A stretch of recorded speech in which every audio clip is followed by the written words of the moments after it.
स्वागत है दोस्तों आपका राज टेक्निकल इंस्टीट्यूट के यूट्यूब चैनल पर। और स्वागत है उन सभी स्टूडेंट्स का जो राज टेक्निकल इंस्टीट्यूट में सीख कर जा चुके हैं, और स्वागत है हमारे उन सभी दर्शकों का जो वीडियो के माध्यम से ही घर बैठे सीखते हैं। तो आप लोगों के लिए आज मैं एक वीडियो लेकर आया हूँ। इस वीडियो में मैं सिखाऊंगा यूनिवर्सल कार्ड किस तरह से लगाते हैं, बिल्कुल शुरू से आखिरी तक मैं आज आपको सिखाऊंगा, बिल्कुल ज़ीरो लेवल से। और इस वीडियो को देख करके आप कभी भी किसी भी टीवी में यूनिवर्सल कार्ड आसानी से लगा सकते हैं।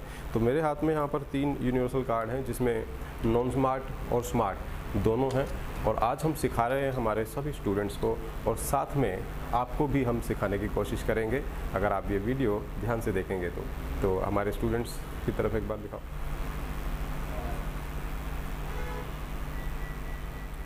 अगर किसी टीवी का मदरबोर्ड रिपेयर करने की कंडीशन में नहीं है, ठीक है, या फिर उसका मेन आईसी ख़राब हो गया है जो मार्केट में या तो अवेलेबल नहीं है या फिर अवेलेबल तो है लेकिन बहुत महंगा है, ठीक है।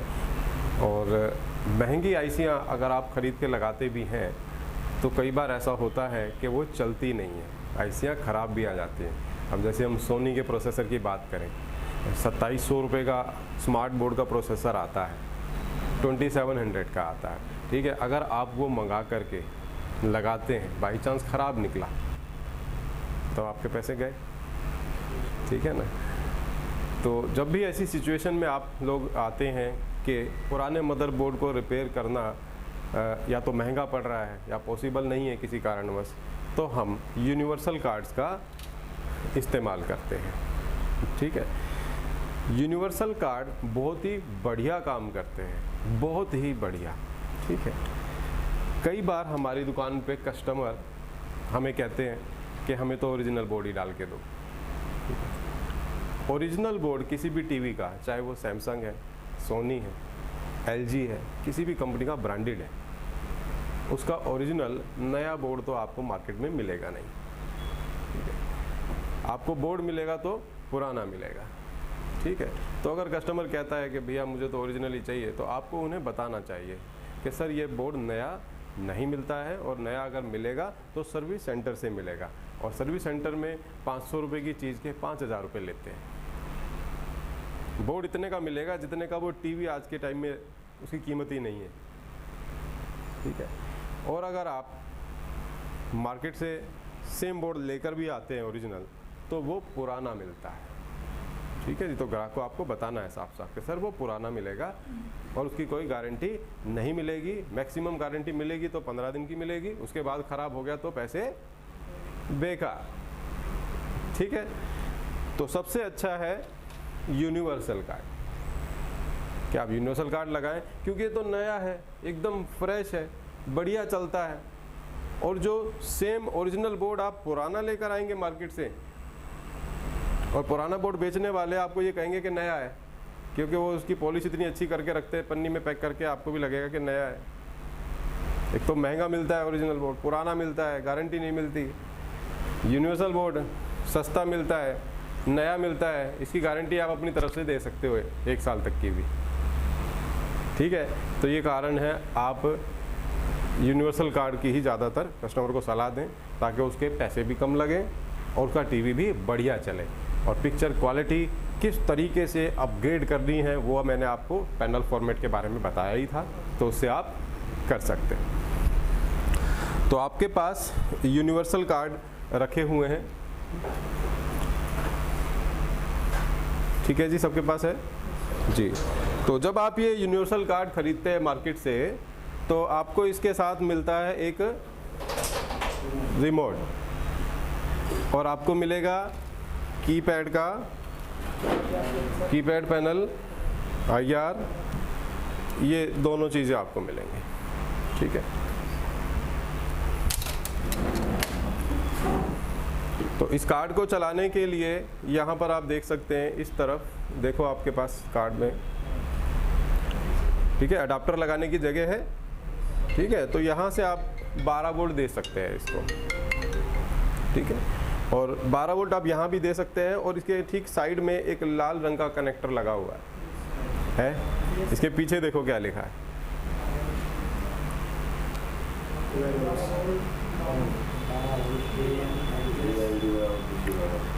तो इसके पीछे क्या लिखा है, ग्राउंड और 12 वोल्ट।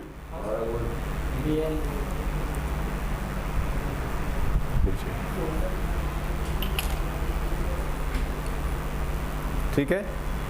अच्छा, उससे आगे आओ तो एक और लाल रंग का कनेक्टर लगा हुआ है ना। अब इसके पीछे देखो क्या लिखा हुआ है,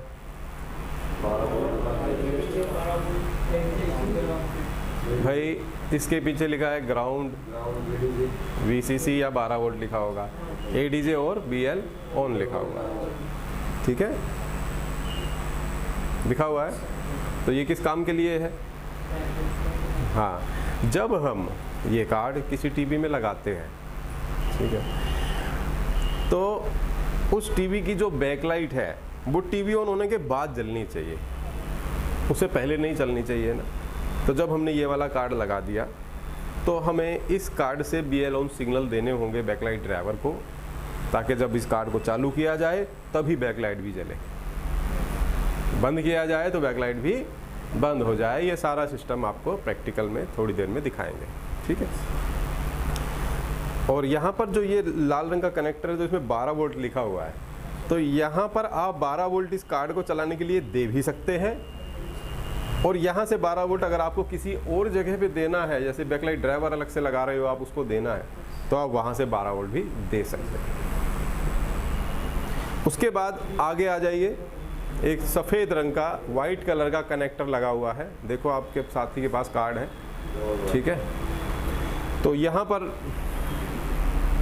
क्या लगाना है यार, पैनल लगाना है। ठीक है, और अब इससे आगे आप आ जाओ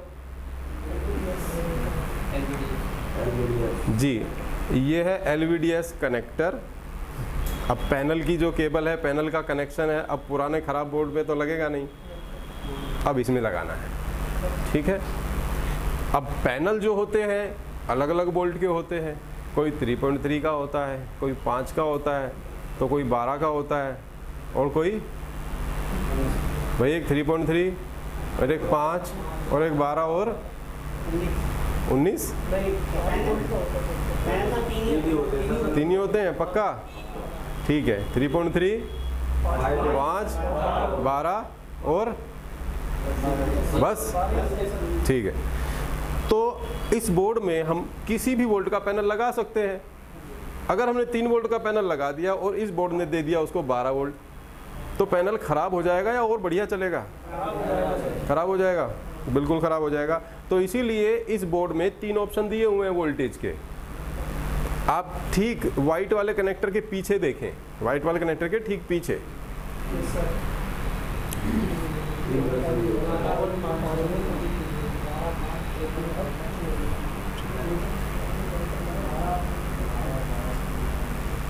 ठीक है, तो 12, 5 और 3.3 के ऑप्शन है, और यहाँ पे एक जंपर है,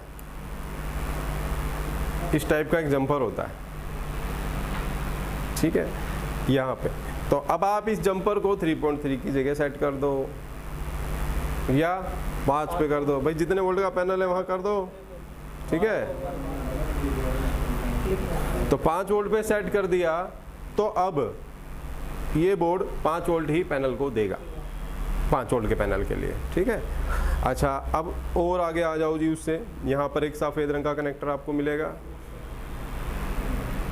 ठीक है, वाइट कलर का कनेक्टर आपको मिलेगा यहाँ पे, ये है स्पीकर के लिए। अब जो स्पीकर के तार हैं अब आपको इसमें लगाने हैं, अब ये देगा आवाज़ उसको।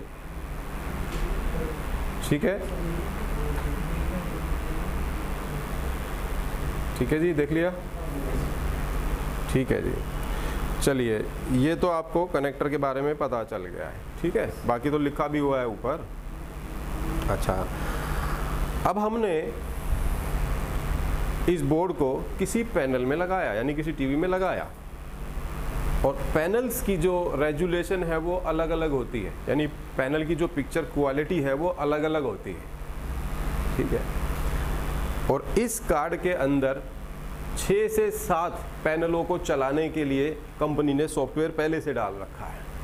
6 से 7 क्वालिटी वाले, यानी 6 से 7 रेजुलेशन वाले पैनल्स आप इस कार्ड के द्वारा चला सकते हैं। ठीक है। तो अब आपने अगर आपने किसी एलईडी टीवी में ये कार्ड लगाया और टीवी को चलाया, आपने देखा कि भाई पिक्चर आई नहीं, आपने सारे कनेक्शन ठीक किए हैं, वोल्टेज भी सही सेट किया है, लेकिन पिक्चर नहीं आई, या फिर पिक्चर टूटी फूटी आ रही है, आपको ऐसा लग रहा है कि पैनल खराब है लगता है, ठीक है। तो ऐसा नहीं होता है। वो प्रॉब्लम ये होती है कि आपने जो पैनल इसमें लगाया है, यानी आपने जिस टीवी में इसे लगाया है, उसका पैनल कितनी रेजुलेशन का है वो आपने इस कार्ड को नहीं बताया। तो कौन सा पैनल लगा रहे हो वो इस कार्ड को बताना पड़ता है। और बताना कैसे है? इसके कान में बोल के नहीं। तो इस कार्ड के साथ एक स्लिप आती है, उसके अंदर कुछ कोड लिखे हुए होते हैं। उन कोड्स को इसके साथ आए रिमोट के द्वारा दबा करके हमें इस कार्ड को बताना पड़ता है कि भाई ये वाला रेजुलेशन का पैनल हमने इसमें लगाया है, ठीक है। अगर कोई पर्ची या स्लिप इसके साथ नहीं आई है तो एक और भी आसान तरीका है कि आप इस कार्ड के ऊपर लिखा हुआ नंबर, जैसे इस कार्ड का नंबर है VS.TSC-T56U 11.2, ये इस कार्ड का नंबर है। ये आप गूगल पे डालो और सामने लिख दो रेजुलेशन कोड, तो इसकी रेजुलेशन कोड सामने आ जाएंगे। तो चलिए अब गूगल पे डालिए। सर्च करने के बाद आपको जाना है इमेज में। इमेज में चले जाइए। इमेज में ये वाली फ़ोटो निकाल लीजिए, ये वाली।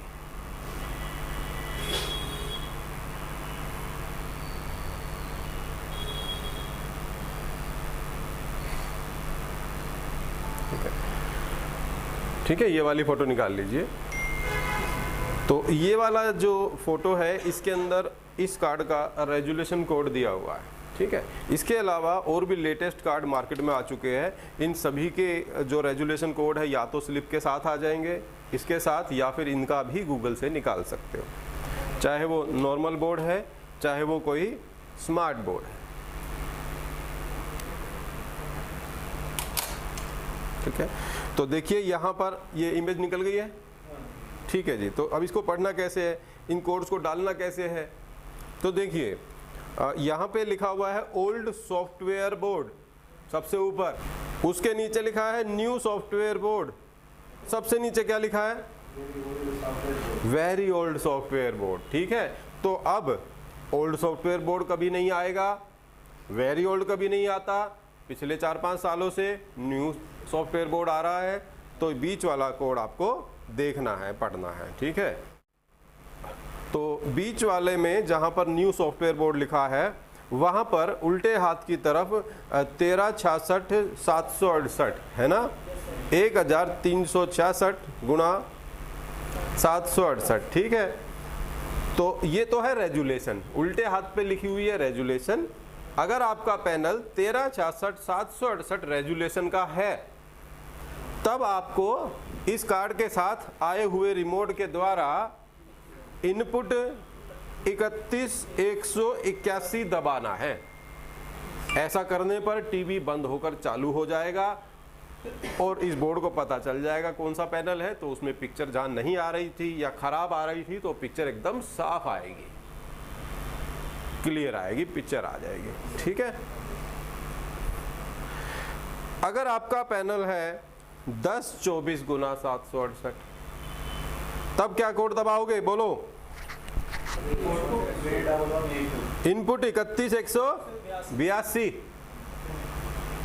अगर आपके रिमोट में इनपुट बटन ही नहीं है तो सोर्स होगा कहीं, तो सोर्स दबा देना, ठीक है। अगर आपका पैनल 19-20-10-80 है तो इनपुट 31,187 और इसके आगे क्या लिखा हुआ है? डिफॉल्ट। डिफॉल्ट का मतलब ये होता है कि अगर इस कार्ड को आप किसी फुल एचडी पैनल में लगा रहे हैं तो ये अपने आप ही पिक्चर दिखा देगा, कुछ करने की जरूरत नहीं है, क्योंकि कंपनी ने जो फुल एचडी की रेजुलेशन है इसे पहले ही बता के भेज रखा है, इसे पहले ही बताया हुआ है, सेट किया हुआ है पहले से, ठीक है। और इस कार्ड को सॉफ्टवेयर वाला कार्ड भी कहते हैं। तो अब मुझे ये बताओ गिन करके कि कितने रेजुलेशन के अंदर ये कार्ड लग जाएगा, कितने पैनलों में ये कार्ड लग जाएगा, गिन के बताओ भाई। 3 4 5 6, तो 7 टाइप के पैनलों में ही लगा सकते हो, 7 टाइप के रेजुलेशन के पैनल इसमें लगा सकते हो। अगर इनसे हटके कोई आ गया तो अब आप इसको नहीं लगा सकते। लगा तो सकते हो आप, कौन रोकेगा आपको, पिक्चर नहीं आएगी, है ना। तो ये सपोर्ट नहीं करेगा। और आपके पास ऐसा ही कोई पैनल आ गया जिसकी रेजुलेशन इसके अंदर है ही नहीं, तो अब आपको क्या करना होगा, अपनी तरफ से पेन ड्राइव के द्वारा सॉफ्टवेयर चढ़ाना पड़ेगा उस पैनल का जिसमें आपने लगाना है। अब वो सॉफ्टवेयर कहाँ से लाओगे, वो आपको मिल जाएंगे यहाँ से, ठीक है। नेट पे फ्री भी मिल जाता है, बाकी मैं तो पेन ड्राइव में आप दे दूंगा आप लोगों को, ठीक है। तो उसमें बता दूंगा, उस दिन डिटेल उसकी पूरी दे दूंगा, और चढ़ाना कैसे है ये भी बता दूंगा आपको, ठीक है। क्योंकि क्या है कि बहुत सारे एलईडी ऐसे हैं जो असेंबल्ड हैं। असेंबल मतलब उन एलईडीओं के अंदर कंप्यूटर के मॉनिटर को निकाल करके एलईडी बना दिया, लैपटॉप की स्क्रीन निकाल कर बना दिया, तो उनकी रेजुलेशन तो होगी नहीं इसके अंदर। अब उनमें एक कार्ड लगाना पड़ गया तो तब आपको चढ़ाना पड़ेगा, ठीक है। तो 56U11 के अंदर ये खास बात है, इसमें सॉफ्टवेयर चढ़ा सकते हो आप अलग से भी, लेकिन ये जो आजकल के लेटेस्ट कार्ड है इनके सॉफ्टवेयर मुश्किल हैं। इनको आप उन्हीं पैनलों में लगा सकते हो, उन्हीं टीवियों में लगा सकते हो जितनी रेजुलेशन कंपनी ने इसको दे रखी है। आप अपने हिसाब से मॉडिफिकेशन नहीं कर सकते, इसीलिए हम अपने पास एक 56U11 तो रखते ही रखते हैं, और फिर ये लेटेस्ट वाला भी रखते हैं, ठीक। अब सवाल ये आता है कि जी हमें रेजोल्यूशन पता कैसे चलेगी, उस पैनल की रेजोल्यूशन है कितनी। तो पैनल मैचिंग में बताया था, नहीं बताया था, बताया था, बताया था। अगर याद है, अगर हमारी मेहनत पानी में नहीं जा रही है तब बताओ भाई, बताओ कौन बताएगा, आप बताओ। आप मुझे बताएं कि पैनल की रेजुलेशन का कैसे पता चलता है कि वो कितनी की रेजुलेशन है।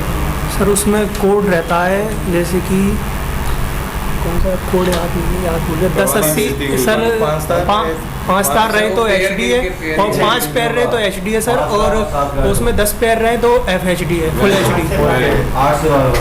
और कोई भाई, कोई बता सकता है कि ठीक कह रहे हैं, नहीं सही कह रहे हैं, सही कह रहे हो जी, ये सही कह रहे हैं ना, ठीक है जी, बिल्कुल सही है। लेकिन मैंने एक चीज़ और बताई थी कि ये तो देख करके आइडिया लगाया है हमने। 5 पेयर तो नॉन HD के भी हो सकते हैं, HD+ के भी हो सकते हैं, है ना। ये ज़रूरी नहीं है कि 5 पेयर वाले की रेजुलेशन 1366 768 हो, ये ज़रूरी नहीं है। तो वो तो तुक्के वाला काम था ना, आइडिया। पक्का कैसे पता चलेगा, हाँ जोर से बताओ, जोर से नहीं आया। हाँ, तो डाटा शीट निकाल करके आप पता लगा सकते हैं। तो मैं आपको एक वेबसाइट बता देता हूँ, उससे आपको काफ़ी हेल्प मिलेगी, ठीक है। panellook.com, आप मोबाइल में panellook.com पे सर्च करेंगे तो सबसे पहले नंबर पे एक वेबसाइट खुलकर आएगी, ठीक है। उस पे जाना है, उसी में जाना है आपको। देखो मैं भी करके दिखा देता हूँ। look.com को हमने लिख दिया, अब इसे सर्च करेंगे। .com वेबसाइट में जो सर्च बार आई है उसके अंदर आपको टाइप करना है पैनल का मॉडल नंबर। ये टीवी हमने खोल दिया है आपके सामने। अब मैं आपको इसका मॉडल नंबर पढ़ के बताऊंगा, आपको डाल के सर्च कर। कुछ स्टूडेंट्स के मोबाइल में खुल गई ये वेबसाइट, तो अब आपको नंबर लिखना है T240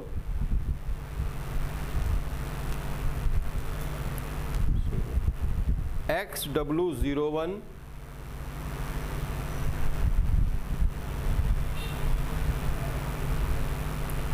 V.0।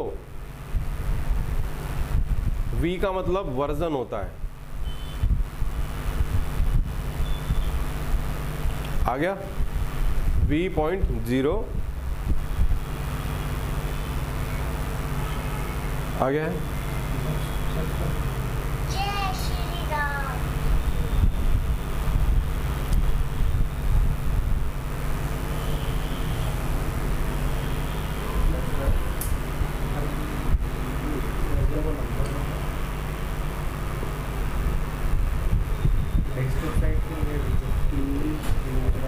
आज सर्वर की दिक्कत हो रही है, तो इस वजह से ये वेबसाइट ठीक से काम नहीं कर रही है, लेकिन ये हमेशा अच्छी काम करती है। कभी कभार ही इसमें दिक्कत आती है, तो काफ़ी टाइम बाद आज हम इसमें दिक्कत देख रहे हैं, और हो सकता है कि बारिश की वजह से ऐसा हो रहा हो, तो हम कोशिश कर रहे हैं।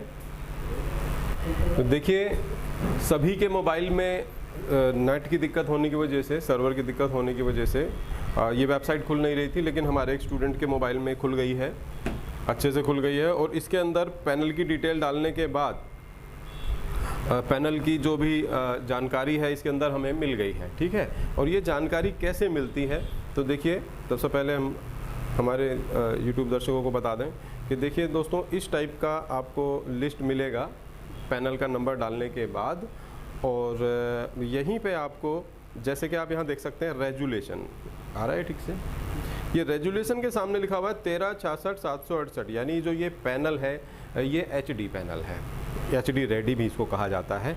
और अब हमें पता लगाना है कि ये कितने वोल्ट से चलेगा। तो उसके लिए भी आप जब नीचे जाओगे तो आपको पावर सप्लाई लिखा हुआ है यहाँ पर 12 वोल्ट, ठीक है।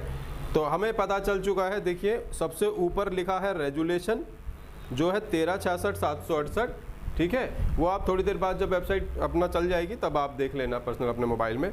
और उसके बाद यहाँ पर लिखा हुआ है पावर सप्लाई, पावर सप्लाई है 12 वोल्ट, 12 वोल्ट से चलेगा, और रेजुलेशन है 1366/768। और अगर हमें इस टीवी में ये कार्ड लगाना है तो रिमोट से दबाना पड़ेगा क्या, इनपुट 31181, ठीक है। तो यही कोड है फुल HD की रेजुलेशन का, ठीक है। तो चलिए अब हम प्रैक्टिकल करते हैं और इस कार्ड को लगाते हैं, और इस कार्ड को लगाने के बाद भी कुछ कमियां आती हैं तो उनको कैसे दूर किया जाता है। तो आइए प्रैक्टिकल करते हैं, प्रैक्टिकल देखते हैं। इस कार्ड को लगाने के 2 खर्चे बताने पड़ते हैं कस्टमर को, 2 टाइप के, ठीक है। वो कैसे, वो डिपेंड करता है टीवी के ऊपर, वो किस टाइप का टीवी है। तो कुछ टीवी LED ऐसे होंगे जिसके अंदर हम उसी का पावर सप्लाई यूज़ करेंगे, उसी का बैकलाइट भी यूज़ करेंगे, ठीक है। तो उसमें क्या रहेगा कि हमारा खर्चा कुछ कम आएगा, हमें बस ये कार्ड लगाना है क्योंकि बैकलाइट और सप्लाई इसमें लगी हुई है, तो उसमें खर्चा हमारा कम आएगा, 300 रुपये या 250 जो भी है। और अगर ऐसा टीवी आ गया जैसे कॉम्बो बोर्ड है, अब कॉम्बो बोर्ड ख़राब है, अब उसे आप निकालोगे तो पूरा ही खाली हो जाएगा ना। कॉम्बो बोर्ड में तो पावर सप्लाई भी गया, सब गया, ठीक है। तो वो चला जाएगा। तो उसके बाद आपको इस पावर सप्लाई, इस कार्ड के साथ साथ आपको पावर सप्लाई के साथ जो एक इन्वर्टर कार्ड वाली पावर सप्लाई आती है, वो मैं आपको भी थोड़ी देर में दिखाऊंगा, ठीक है। तो वो हम लगाएंगे, तो वो 350 के आसपास आती है, तो वो आपको लगानी पड़ेगी, ठीक है। टीवी की इंची के हिसाब से आती है वो। तो अभी फ़िलहाल हमारे पास PFC पावर सप्लाई है, और इस पावर सप्लाई की जो डिटेल है वो यहाँ पर इसके कनेक्टर के पास लिखी हुई है, ठीक है। तो इस पावर सप्लाई में 1 से लेकर 14 तक पिने हैं। पिन नंबर 1 PS ऑन है, पिन नंबर 2 और 3 ग्राउंड है, 4, 5 वोल्ट है, ग्राउंड 6 नंबर पिन ग्राउंड है, 7, 8 और 9 12 वोल्ट के आसपास है, 13 लिखा हुआ है यहाँ पर, 12 के आसपास ही है ये सब। और 10 नंबर 11 नंबर पिन जो है फिर से ग्राउंड है, और 12 नंबर ADJ है, और 13 नंबर है ऑन ऑफ, ठीक है। तो इस पावर सप्लाई में सबसे पहले हमें जो वोल्टेज मिलेगा वो मिलेगा 5 वोल्ट, क्योंकि एक PFC पावर सप्लाई है, 12 वोल्ट बाद में आता है सप्लाई के ऑन होने के बाद। तो सबसे पहले हम पावर दे के सप्लाई को देख लेते हैं 5 वोल्ट कहाँ पे आ रहा है। तो हमने जहाँ भी 5 वोल्ट आ रहे थे उसके लिए हमने तार निकाल रखी है यहाँ से, जो हमारी पिन नंबर 4 और 5 हैं जिस पे 5 वोल्ट आती है, तो हमने वहाँ से ये एक वायर निकाल ली है। तो अब हम यहीं पर वोल्टेज चेक कर लेंगे कि कितना वोल्टेज इस पे आ रहा है। सप्लाई को पावर देने के बाद जो 5 वोल्ट जहाँ पर लिखे हुए हैं पिन नंबर 4 और 5 पर, तो वहाँ से हमने एक तार जोड़ के निकाल लिया है। इस पर हम चेक करेंगे तो आप देख सकते हैं यहाँ पर 5 वोल्ट आ रहा है, ठीक है। और जिस पिन पर लिखा है 12 वोल्ट, वहाँ से भी हमने एक तार निकाल ली है जोड़ करके। तो इस पर जब हम वोल्टेज चेक करेंगे तो यहाँ पर कोई वोल्टेज नहीं आ रहे हैं, ठीक है, क्योंकि पीएफसी पावर सप्लाई है, ये वोल्टेज पावर सप्लाई के ऑन होने के बाद आते हैं, उससे पहले नहीं आते। ठीक है, पावर सप्लाई को ऑन करने के लिए हम क्या करेंगे, जो हमारा 5 वोल्ट है उसे पीएस ऑन से जोड़ेंगे। जो पीएस ऑन पिन नंबर 1 है वहाँ से भी हमने एक तार निकाल ली है। 5 वोल्ट को पीएस ऑन से जोड़ने के बाद अब हम चेक करेंगे 12 वोल्ट।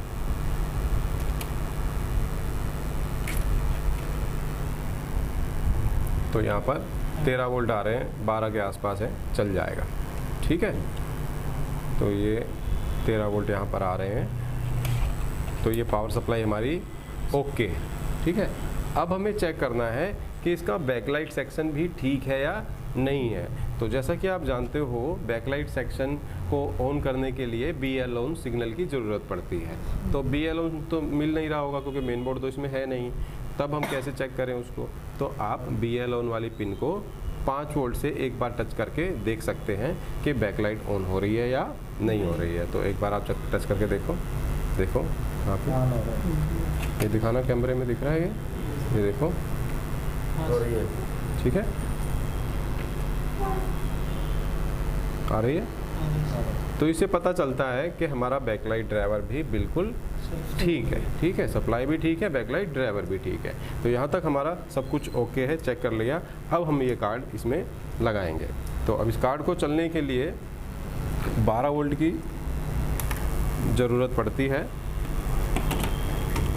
तो जो हम 12 वोल्ट हमने देना है वहाँ 13 भी दे सकते हैं। तो यहाँ पर 13 वोल्ट इस वायर में आ रहा है, तो हम यहाँ से इस कार्ड को वोल्टेज देंगे।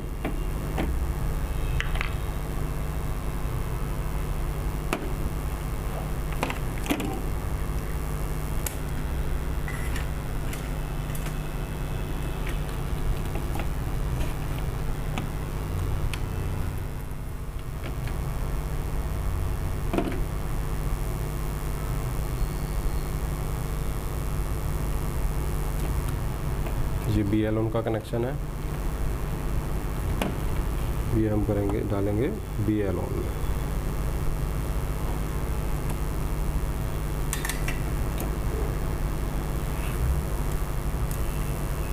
ठीक है जी,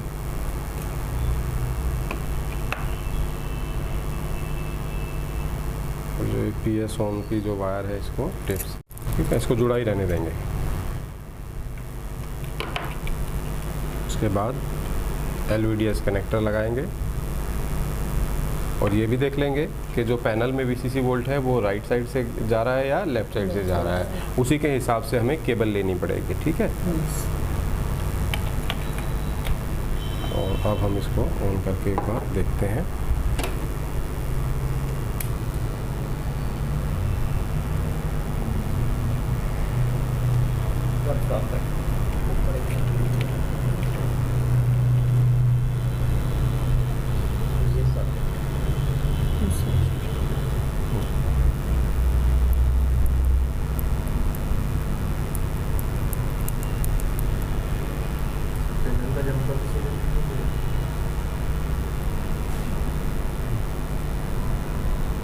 तो यहाँ पर अब आप देख सकते हैं लाइट आ गई। अब टीवी को जब हम ऑफ करेंगे तो उसी के साथ भी लाइट भी भाग जाएगी। चली गई, ऑन करेंगे तब फिर से आ जाएगी। आ गई है। तो अब जो बैकलाइट है वो इस कार्ड से ऑपरेट हो रही है। ठीक है, और अब हमें क्या करना है कि जो ये हमारा पैनल है तो इसके लिए वोल्टेज सिलेक्ट करनी है। अब जैसा कि हमने इसकी डाटा शीट में देखा था कि ये पैनल 12 वोल्ट का है, तो यहाँ पर जो जंपर लगा हुआ है वो 5 वोल्ट पे लगा हुआ है। तो अब हमें ये जंपर यहाँ से निकाल कर सबसे पहले तो ऑफ करेंगे टीवी को, और अब ये जंपर यहाँ से निकाल कर हमें 12 वोल्ट में सेट करना है।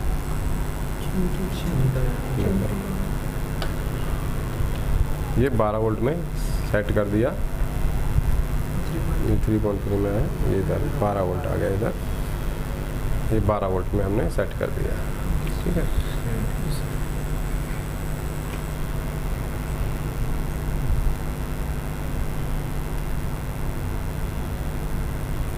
उसके बाद अब टीवी को ऑन करके देखते हैं। थोड़ा पीछे कर दो, हटा दो।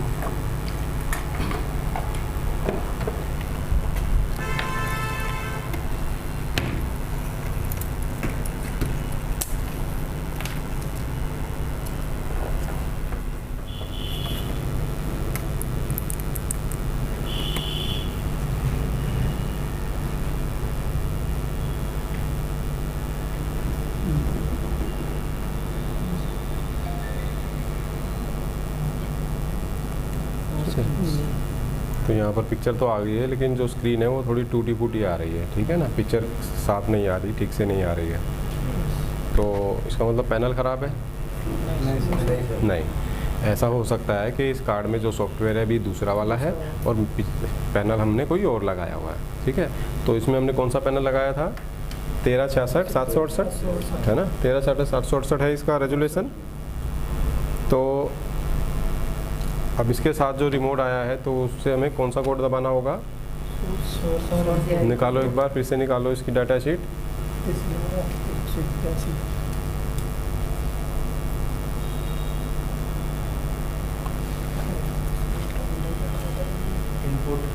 लाइए, देखिए जो थोड़ी देर पहले हमने आपको लिस्ट बताई थी, तो इसके अंदर न्यू सॉफ्टवेयर कार्ड का हमने रेजोल्यूशन कोड्स निकालने हैं। और क्योंकि ये पैनल हमारा 1366 768 रेजोल्यूशन का है, तो हम इसके साथ कार्ड के साथ आए हुए रिमोट के द्वारा इनपुट बटन दबाकर 31 181 दबाएंगे, ठीक है। तो इनपुट 31 181।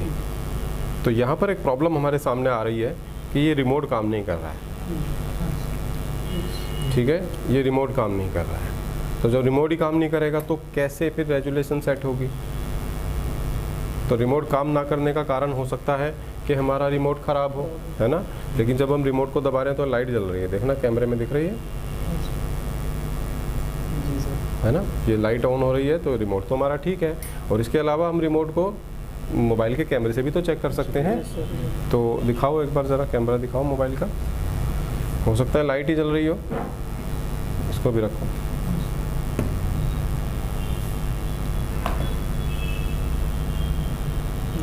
तो यहाँ पर कैमरे के सामने जब हम रिमोट को रखते हैं तो एक लाइट यहाँ पर नज़र आएगी, ठीक है, जैसे ही दबाएंगे तो लाइट आती रहेगी, ठीक है। तो इस तरह हम रिमोट चेक कर लेते हैं। तो फिलहाल रिमोट तो हमारा ठीक है।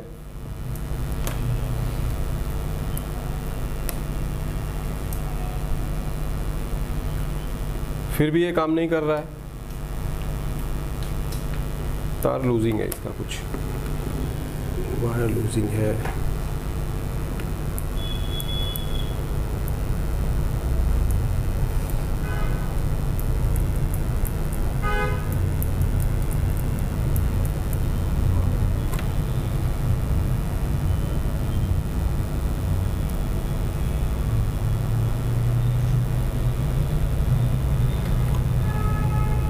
ठीक है जी। तो अब रिमोट तो हमारा ओके है, चेक कर लिया, काम नहीं कर रहा। तब हमें क्या करना है? तब आपको ये रिमोट मैच करना होगा, ठीक है। कई बार नया कार्ड खरीदते हुए ये प्रॉब्लम आ जाती है। अब रिमोट को मैच करने के लिए आप इस कीपैड बटन से पैनल में आप एक बटन दबाएंगे, चाहे वो मेन्यू हो चाहे वो इनपुट हो। आप वो बटन जब दबाएंगे ऐसे, और उसके बाद ऐसे रिमोट को सामने प्रेस करेंगे IR के, ठीक है। जैसे कि दबाया, प्रेस किया, फिर दबाया, प्रेस किया, तो ये मैच हो जाएगा, ठीक है। समझ गए आप? तो इस तरीके से आपको रिमोट को मैच करना है, ठीक है। अब रिमोट चल गया, अब हम ये कोड डाल सकते हैं। तो कोड है इनपुट 31 181, इनपुट 31181। तो ऐसा करने पर टीवी बंद होकर चालू हो जाएगा और पिक्चर ठीक हो जाएगी। और अगर पिक्चर नहीं भी आ रही होगी तो वो आ जाएगी, ठीक है। लेकिन अभी पिक्चर जो है ख़राब आ रही है, ठीक है। तो इसमें एक बार कोई वीडियो चला के देखते हैं, उसके बाद आपको अच्छे से समझ में आएगा। यहाँ पर एक पेन ड्राइव रखी हुई है, यहाँ पर लेफ्ट हैंड साइड,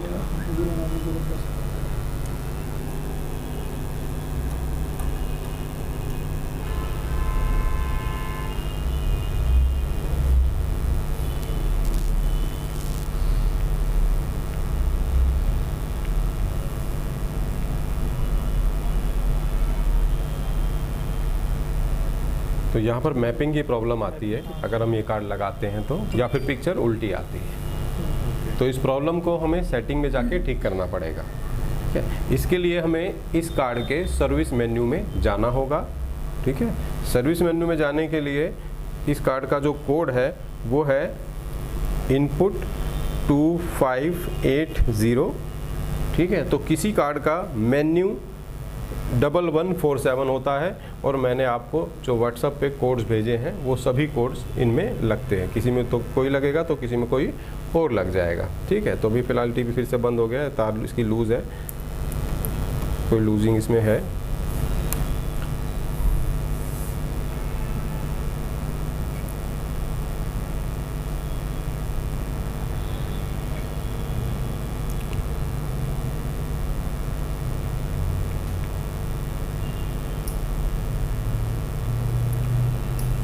तो दोबारा बताएं कहाँ जाना है हमें, इसके सर्विस मेन्यू में इनपुट 2580 दबाने पर ये सर्विस मेन्यू आ गया, यानी इस टीवी के अंदर की सेटिंग बाहर आ गई है।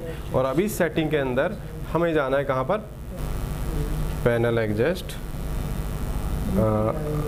TI मैपिंग में जाएंगे और यहाँ पर बिटें बदल बदल के देखते रहेंगे। जिस बिट पर पिक्चर साफ आ जाए वहीं पर छोड़ देंगे। तो ये देखिए साफ आ गई, नहीं अब बिल्कुल क्लियर है। ठीक है, तो पिक्चर इस तरह से आप साफ कर सकते हो। और इसका और भी दूसरा तरीका है हार्डवेयर वाला, वो भी मैंने आपको बताया हुआ है। अच्छा, अगर पिक्चर कभी उल्टी आ जाए तो आपको जाना होगा पैनल मिरर ऑप्शन के अंदर। तो पैनल मिरर ऑप्शन में जा करके अगर यहाँ पर ऑफ लिखा है तो इसे ऑन कर देंगे। ठीक है, अब जैसे कि ये रिवर्स हो गई। ठीक है, और अगर ऑन लिखा है तो ऑफ कर देंगे। जब पिक्चर सीधी हो जाए लोगों की तरफ तो आपको ठीक समझ लेना है। ठीक है, चलिए अब अगर आपको रिमोट सेट करना है जो कस्टमर का है ओरिजिनल, तो आप वो भी सेट कर सकते हैं। ठीक है, अगर आपको लोगो सेट करना है जो उस टीवी का है तो बाद आपको जाना होगा स्पेशल सेट के अंदर। जब स्पेशल सेट ऑप्शन में आप जाएंगे तो आपको पावर ऑन लोगो दिखाई देगा। तो पावर ऑन लोगो में आप देख सकते हो अलग अलग कंपनी के टीवी के नंबर, यहाँ पर नाम है। तो यहाँ पर ओनिडा है, कैप्चर है, ऑफ है, सोनी है, सैमसंग है, वीडियोकॉन है। तो हमारा टीवी कौन सा है, पैनासोनिक का। तो पैनासोनिक पे हम इसको छोड़ देंगे और उसके बाद वापस मेन्यू बटन दबा करके पीछे आ जाएंगे। ठीक है, एग्जिट करके भी आप पीछे आ सकते हो। ठीक है, तो इस तरीके से आप लोगो सेट कर सकते हो। ऐसा करने पर जब आप टीवी को बंद करके चलाओगे ना, तो पहले कुछ भी नहीं आता था लिखा हुआ, तो अब लोगो आएगा पैनासोनिक। तो इससे थोड़ा सा कस्टमर को और जेन्युइनिटी इसमें लगेगी, टीवी में थोड़ा ओरिजिनल लगेगा। और बाकी क्लियरिटी तो आप देख ही रहे हो कितनी अच्छी क्लियरिटी है।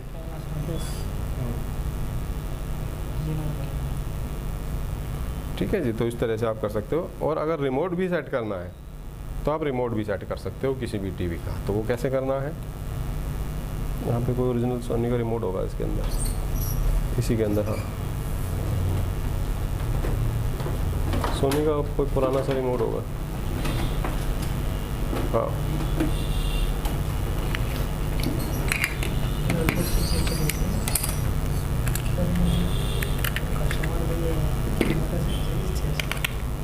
अब जैसे कि रिमोट है जी, और अब ये देखो नहीं चल रहा।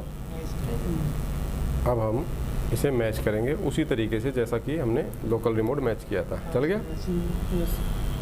इनपुट या मेनू बटन दबा के आप सेट कर सकते हो। कोई भी रिमोट कर सकते हो आप, कोई भी किसी भी कंपनी का।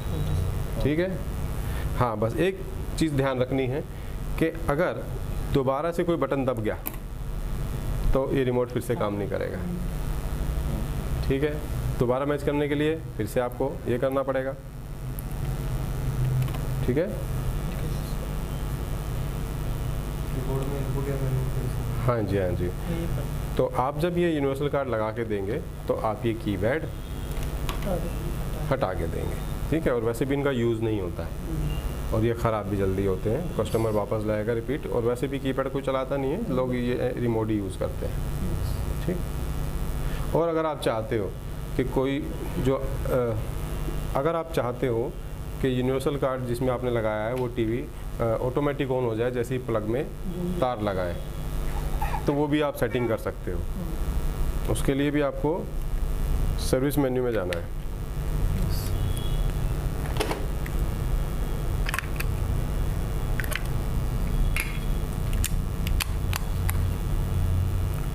इनपुट, अब जैसे ये रिमोट नहीं चल रहा तो इसको मैच करना पड़ेगा।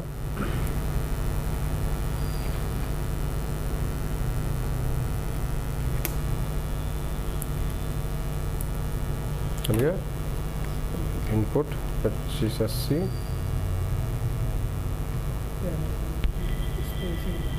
Special set power of on, ठीक है। तो अभी आप पावर ऑन कर दो, आप ये ऑन कर दिया। और अब हम जब टीवी को जैसे बंद भी कर देते हैं, मान के चलिए, अब देखिए टीवी को बंद कर दिया, और जब हम चलाएंगे तो आपको रिमोट से ऑन करना नहीं पड़ेगा, अपने आप ऑन हो जाएगा।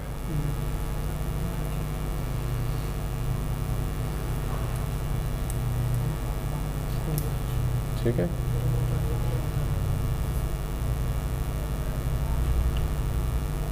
तो इस तरीके से आपको यूनिवर्सल कार्ड लगाना है। ठीक है जी। तो उम्मीद करते हैं आपको कुछ समझ आया होगा। ठीक है। और अगर आपको स्मार्ट कार्ड लगाना है तब उसके भी कनेक्शन बिल्कुल ऐसे ही करने हैं आपको।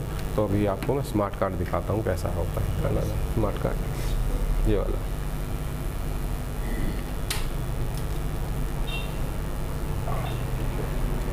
ये है स्मार्ट कार्ड। ठीक है। इसके अंदर भी आपको वोल्टेज देना है, यहाँ पर BL ऑन का कनेक्शन यहाँ देना है। उसके बाद जो वायर आपने LVDS केबल यहाँ लगाई है, LVDS केबल यहाँ लगानी है। ये इसका कीपैड का पैनल हो गया। स्पीकर के कनेक्शन यहाँ करने हैं, मतलब जो कनेक्शन वहाँ करने थे सेम वैसे ही करने हैं। तो आपका टीवी स्मार्ट हो जाएगा, हमें और उससे ज़्यादा कुछ नहीं करना होगा। ठीक है। तो एक बार मैं ये लगा के भी आपको एक बार टाँके लगा के इसका कनेक्शन करके दिखा देता हूँ मैं आपको। ठीक है। हाँ जी,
स्मार्ट बोर्ड के भी वैसे ही कनेक्शन करने हैं आपको।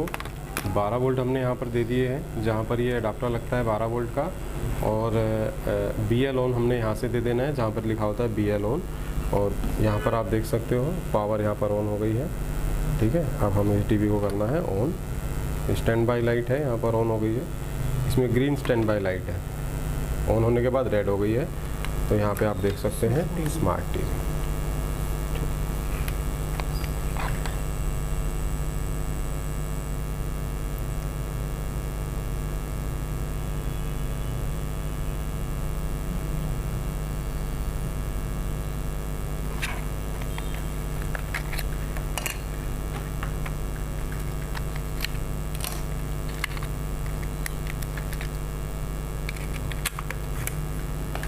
स्मार्ट कार्ड के साथ अगर आप 2 रिमोट लेंगे तो ये 50 रुपये थोड़ा महंगा पड़ेगा आपको, है ना।